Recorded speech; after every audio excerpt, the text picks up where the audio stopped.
careful about setting or targeting role models in the World Series for your favorite team. It never, ever works. Good morning to you. Good Thursday morning. I'm Dejan Kovacevic of DK Pittsburgh Sports, and this is Daily Shot of Pirates. It comes your way bright and early every weekday if you're into football and or hockey. I also offer daily shots of Steelers and Penguins in the same place that you found this.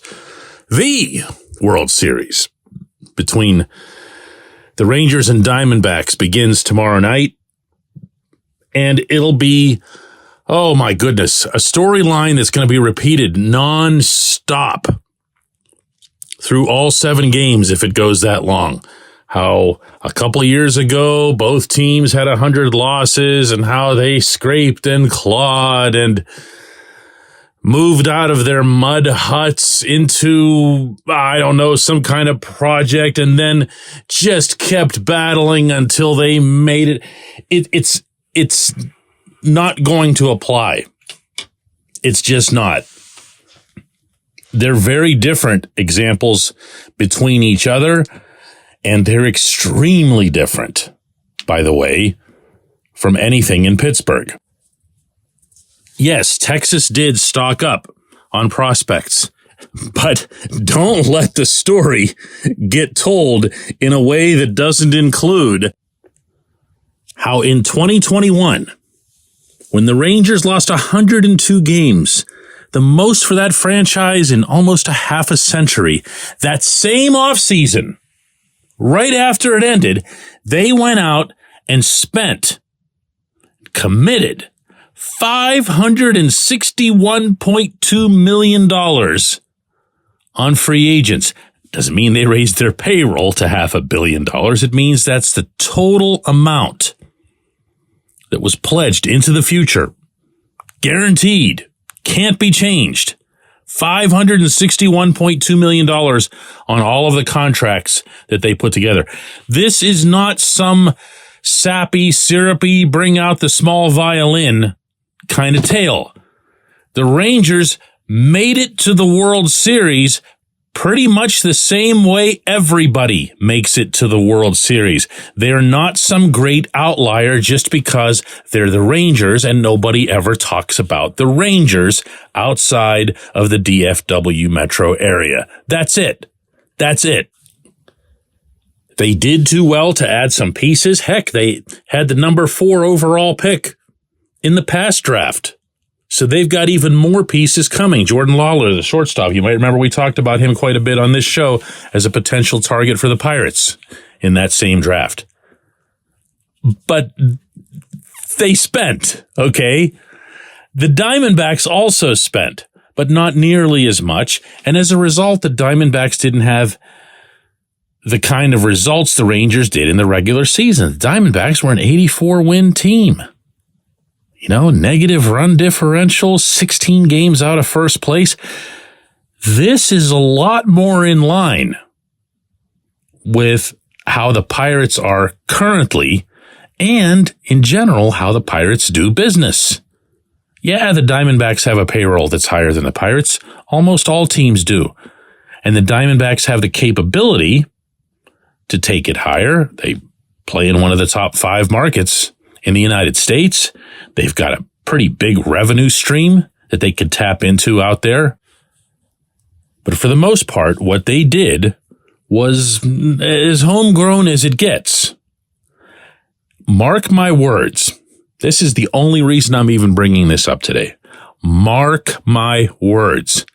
The management and or ownership of the Pirates will choose to cite the Diamondbacks as the team that maybe they can pattern what they're doing after. Or they won't mention it at all. What you're not going to hear from them is anything related to the Rangers. Not in independent interviews, not in more organized, formal setting, not whenever they meet with season ticket holders at PNC Park later this winter. You're not going to be hearing about the Rangers. And you know what? I got to be honest with you. I'm okay with that. I've forever looked at the Pirates as being on their own track when it comes to this sort of thing. because I see a scenario here in town where there's money to be spent that's essentially money that's owed, if that makes any sense. I've looked at the Pirates payroll these past few years, and again, throw out COVID seasons and all that other stuff, obviously. And I've seen them as, generally speaking, about 10 or 15 million below where they should be. And even when I bring that up with people on the inside, I don't get much of a counter argument. That's just where they choose to keep things. And it's their business, and they're free to do as they want with it. They don't get anywhere near the windfall that some people project. Some of the stuff is hilarious, incidentally. They made $1 billion last year. But they're below where they should be. That's real. And because of that, as I see it anyway, they owe into the process. They owe the business of baseball some payback. I believe that the payroll, and I've said this 100 times already on this show in recent months, but I'm going to say it once more so that it doesn't get lost. I believe that the payroll should be a minimum of $100 million entering the 2024 season. You can't have it both ways if you're running this team. You can't say, oh, show patience. Wait till we get to 2024. You'll start seeing this and this. And then, on the other hand, say, not really. We didn't really have the ability to spend that much because we have so much awesome young talent and don't want to block them. No. Now is the time to sit back and scope out what you have. And whatever it is that you don't have, you need to replace it with someone who costs some money. Or just someone who's good and would be eventually worth some money. That's a different track, to use that term again, from anything that you've seen with either the Texas or the Arizona franchises. When we come back, J1Q. This portion of Daily Shot of Pirates is brought to you by our friends at North Shore Tavern, that's directly across Federal Street from PNC Park. It's home of Steak on a Stone, an eating experience, underscoring the word experience. The steak is brought to you partially cooked on an 800-degree stone, and you do the rest. It's a ton of fun, it's a great meal, and it's a baseball atmosphere like no other in Pittsburgh. North Shore Tavern, right across Federal Street from PNC Park. Your front door, your car, your bike, your computer, your gun.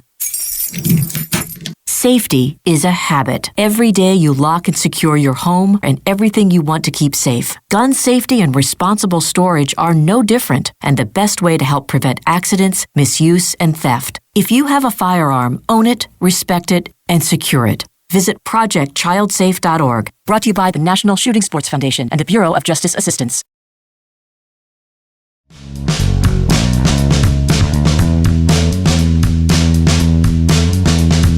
Today's J1Q comes from Derek, and I gotta tell you, before I even read it, you guys are gonna love this one. Some of you anyway. DK, I am back in that dark hole of, will I ever see a Pirates championship in my life?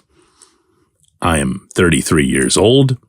I can't rationalize why other teams, like the Diamondbacks and the Reds and the Orioles, can just take similar revenue franchises, 100-loss seasons, and turn them around right away into something good. Even in the mid-2010s, the Royals came along and stole our thunder, going worst to first.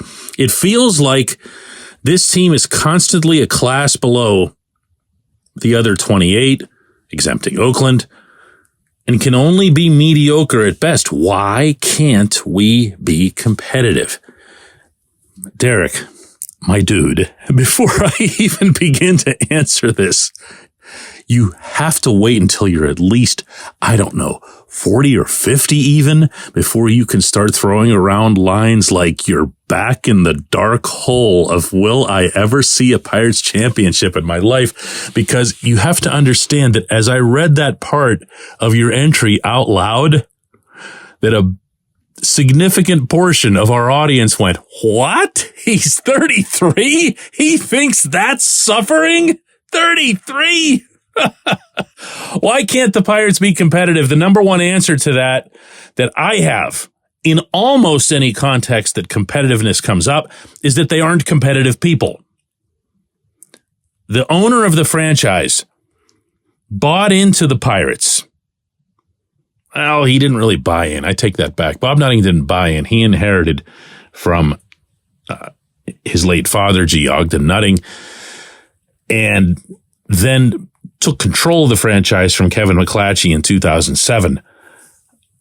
But you never picked up in things that you saw, heard, or read from this owner that made you think, man, he's in this to have a World Series. I'm just talking about from your perspective, however far or close you might actually be from the man. From my own perspective, I've never come close to picking up on that. I have seen small signs of fragmented commitment toward winning. I've seen things to try to explain that to you that he's done over the years, such as his genuine, heartfelt commitment to the Pirates processes in the Dominican Republic and in other places in Latin America. I've seen him do things on his own down there by way of the Pirates operations that made me think, wow, yeah, hey, maybe I was wrong about this guy. Maybe I didn't understand, his overall thinking about the baseball operations and what they mean to him personally. And then there's been a lot of other stuff along the way over this past decade and a half of covering him where I go, really? Really? That's what you got? You're just going to let them do this? You're not going to make any corrections or fixes about this? I say this all the time, and I believe it strongly. The biggest issue that Nutting's had as an owner isn't payroll. It's not even close to being payroll. It's that failure to have everyone breathing fire about succeeding, not succeeding as a business, but succeeding as a baseball team, succeeding at the Pittsburgh level. I have seen the man really, really happy for 3 years, 2013 to 15. And I have seen it as a result of getting to know the players, the manager, the GM, and the staff, and everybody, and just getting all the way behind them. I've seen that. It's real, okay? And I've also seen, and this part's going to really throw you for a curve, those were the three most profitable, stop and hear that word, okay? Profitable seasons of his tenure. I'm not guessing at that. I know that for a fact. The three most profitable seasons were the ones in which the Pirates made the playoffs. And yet that never really seemed to spark him toward trying that again. Everything's just so pensive, so, pensive. Pensive is a good word. You're just tiptoeing through everything. I don't know if that answers your question, Derek. As you can tell, I could do an entire dissertation on this. I'm not going to. Your question was terrific, and I just don't have a short answer for it other than that they're not competitive people, and he doesn't hire competitive people. He hires mechanical people. That's a big difference here, man. Woo! Way to open one up, though, huh? Let's do this again tomorrow.